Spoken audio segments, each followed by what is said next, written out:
Assalamu alaikum class. How are you all? I hope you are fine. عہد مغلیہ پر نظر ثانی کی جائے تو ہم دیکھ سکتے ہیں کہ مغل دور میں آنے والے بادشاہوں نے بہت بڑا اور اہم اثر ہندوستان کی تاریخ پر ڈالا۔ اس دور میں ہندوستان میں نہ صرف مسلمان رہتے تھے بلکہ ہندو، عیسائی اور دوسرے مذاہب کے لوگ بھی بستے تھے۔ اس وقت میں مغل حکمرانوں کا راج تھا۔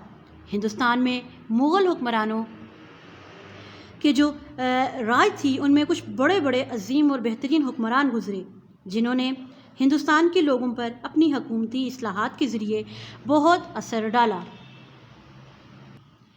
نہ صرف مثبت بلکہ منفی طریقے سے بھی۔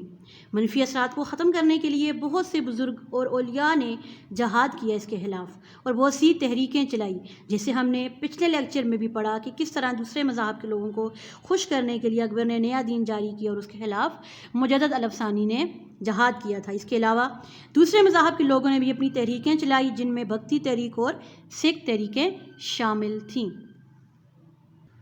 اس دور کے معاشرتی اور ثقافتی حالات میں ہم نے دیکھا کہ امراء جو تھے وہ ان کو بڑی سہولیات میسر تھیں اور جو متوسط طبقہ تھا وہ کس طرح سادہ زندگی گزارتا تھا۔ تہوار بھی خوب دھوم دھام سے منائے جاتے تھے۔ اس دور میں مذہبی رواداری بھی تھی۔ مغل بادشاہوں نے ثقافت کو بہت ترقی دی تھی۔ اس میں ادب، فارسی، ہندی ادب کو بہت فروغ حاصل ہوا۔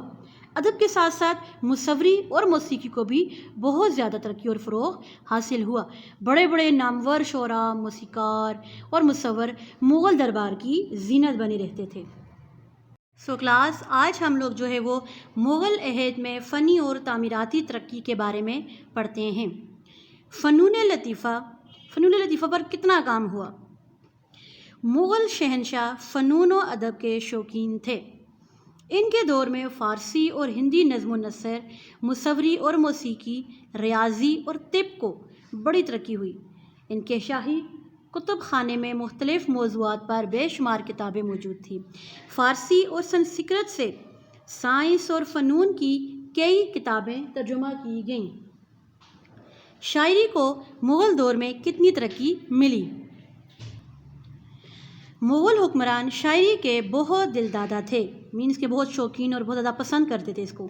ان میں اکثر تو خود بھی اچھے شاعر تھے اور شعراء کو بڑے بڑے انعامات سے نوازتے تھے۔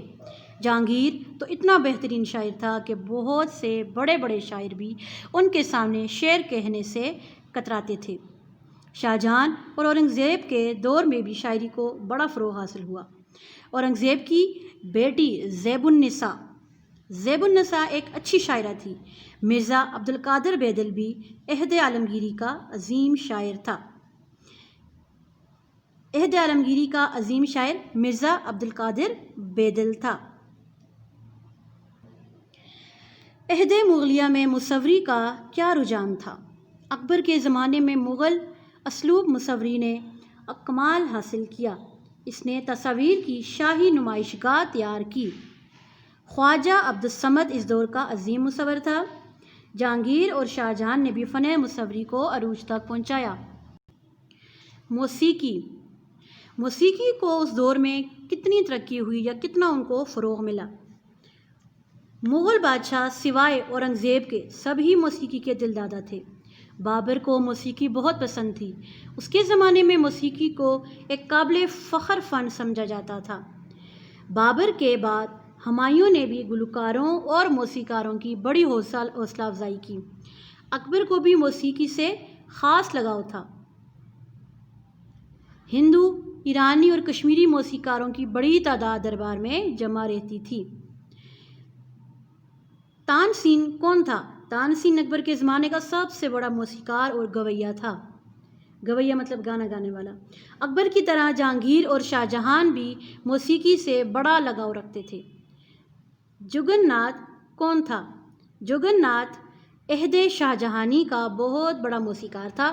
بادشاہ اکثر اسے انعامات سے نوازتا تھا۔ علم و ادب کو کتنی ترقی ملی؟ مغل دور میں علم و ادب نے کافی ترقی کی۔ تمام ادب یا تو ہندی میں تھے یا پھر فارسی میں۔ بابر کو فارسی کے علاوہ ترکی پر بھی عبور حاصل تھا۔ اس نے اپنی سوانح عمری ترکی زبان میں لکھی۔ بابر کو علماء کی مجلس میں بیٹھ کر بہت خوشی ہوتی تھی، وہ ان کے ساتھ بحث و مباحثے کیا کرتا تھا۔ ہمایوں نے شعراء، فلاسفروں اور علماء کی ایک بڑی تعداد اپنے دربار میں اکٹھی کر رکھی تھی۔ فارسی ادب نے اکبر کے زمانے میں کتنی ترقی کی؟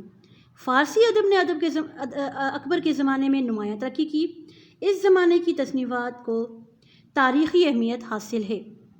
ان تاریخی کتابوں میں ابو الفضل کی آئین اکبری، نظام الدین احمد کی طبقات اکبری اور عبدالقادر بدعونی کی منتخب التواریخ بہت مشہور ہیں۔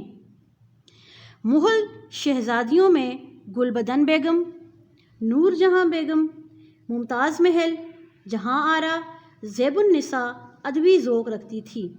بابر کی بیٹی گل بدن بیگم نے ہمایوں نامہ لکھا۔ ابھی تک ہم نے دیکھا کہ فنون لطیفہ پر مغل دور میں کتنا کام ہوا، شاعری کو کتنی ترقی ملی، مصوری کا رجحان کتنا زیادہ تھا مغل بادشاہوں میں، موسیقی کو کتنا زیادہ فروغ ملا، جس میں بڑے بڑے ہم لوگوں نے نام دیکھے کہ تان سنگھ اور جوگن ناتھ جیسے موسیقار آپ کے درباروں میں موجود ہوتے تھے۔ علم و ادب کے بارے میں ہم نے جانا کہ علم و ادب کو بھی بہت زیادہ ترقی ہوئی، جس میں فارسی، ہندی اور دوسرے زبانوں کے ادب کو بھی بہت زیادہ ترقی ملی۔ پھر ہم نے دیکھا کہ بہت ساری جو ہے وہ تصانیف لکھی گئی اس زمانے میں، جس میں آئین اکبری، طبقات اکبری اور منتخب التواریخ وغیرہ تھی۔ اس کے علاوہ ہم نے دیکھا کہ بہت ساری مغل شہزادیاں جو تھی وہ بھی جو ہے وہ ادب ذوق رکھتی تھی۔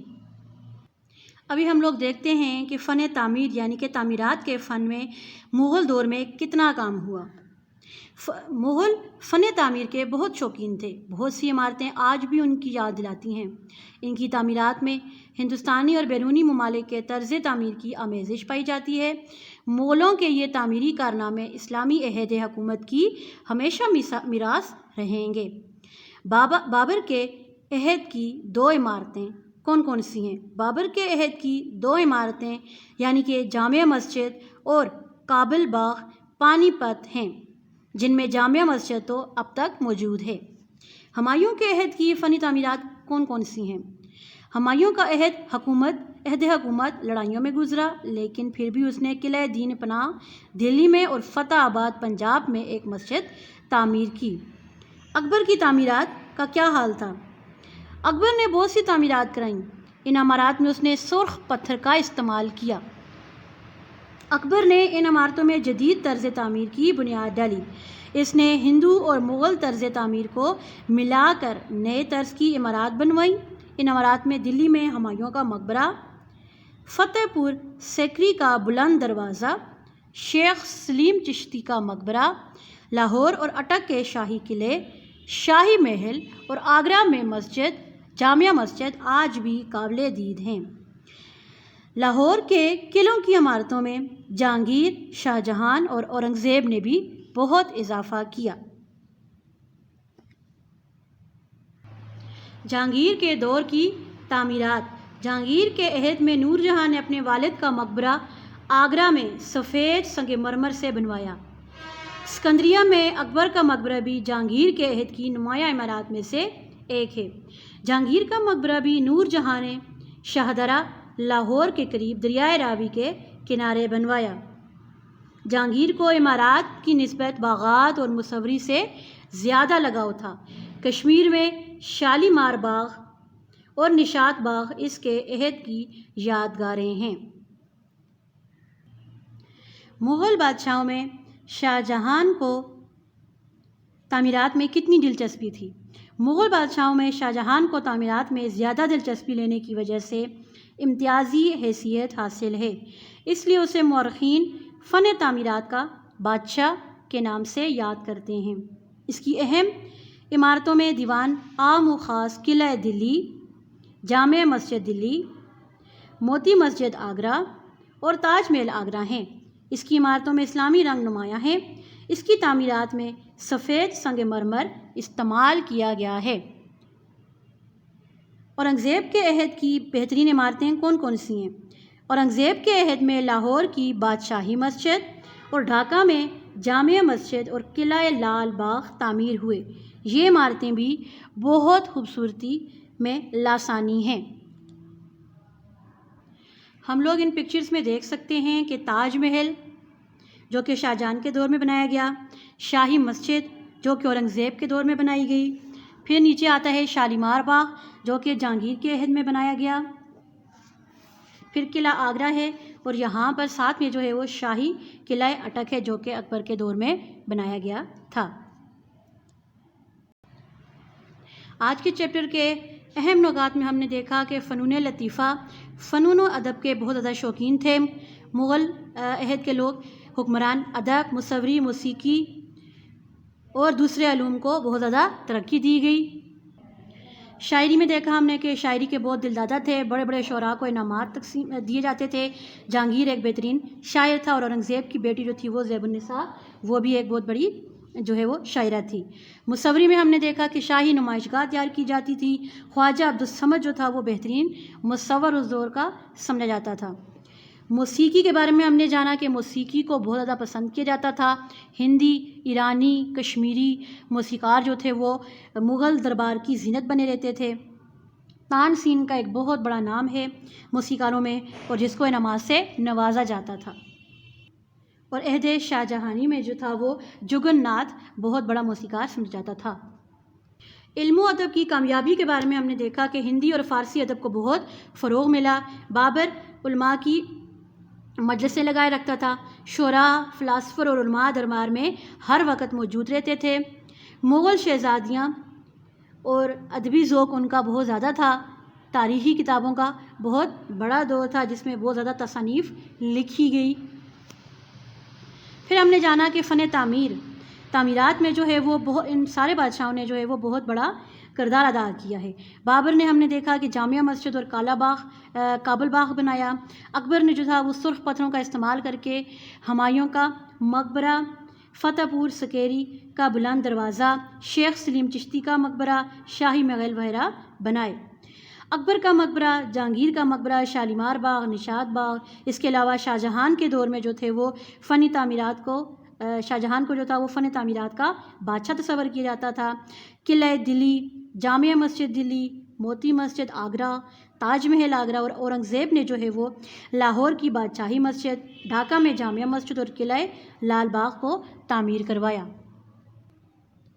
کلاس ابھی آپ لوگوں کا گھر کا کام کیا ہے کہ آپ نے سوال نمبر 4 جو ہے تان سین کون تھا، یہ آپ لوگوں نے جو اپنی نیٹ کاپیز پہ رائٹ کرنا ہے، جس کا جواب ہے تان سین اکبر کے زمانے کا سب سے بڑا موسیقار اور گویہ تھا۔ سوال نمبر 5 ہمارے پاس آتا ہے اگلے پیج پہ، مغل حکمرانوں نے فن موسیقی کی کس طرح حوصلہ افزائی کی؟ پھر اس کا آنسر یہ آپ لوگوں نے یہاں سے یہاں تک رائٹ کر دینا ہے۔ یہاں پر لفظ افزائی کی یہ دونوں ساتھ ہے تو آپ لوگوں نے افزائی کو الگ کر کے لکھنا ہے اور کی کو الگ کر کے لکھنا ہے۔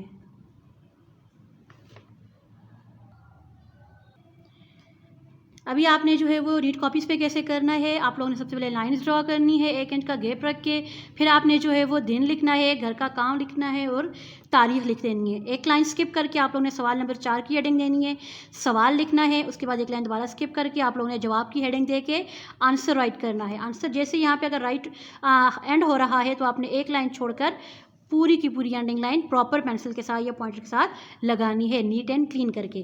پھر آپ لوگوں نے ایک لائن سکپ کر کے جو ہے وہ سوال نمبر 5 کی ہیڈنگ دینی ہے، پھر ایک لائن چھوڑ کے آپ نے جو ہے وہ کوسچن رائٹ کرنا ہے۔ جیسے آپ کوسچن رائٹ کریں گے پھر ایک لائن سکپ کر کے آپ نے جواب کی ہیڈنگ دینی ہے، پھر جواب لکھنا ہے اور نوٹ سے دیکھ کر، اور پھر آخر میں دوبارہ آپ لوگوں نے اینڈنگ لائن پوری لگانی ہے، ٹھیک ہے۔